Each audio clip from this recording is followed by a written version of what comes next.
বিভিন্ন চাইতে থাকতে তার রত্ন সিংহাসনে বসে।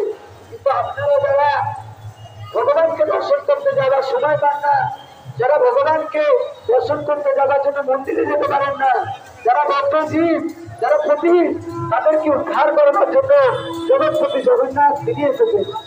তো এইরকম সৌভাগ্য আর তার হতে পারে। আপনারা অত্যন্ত সৌভাগ্যবান। আর বিশেষ করে কাপাডাঙ্গাবাসী যারা জগন্নাথকে সুযোগ পাচ্ছি, এই কাপাডাঙ্গাবাসী তাদেরকে আমরা অত্যন্ত সৌভাগ্য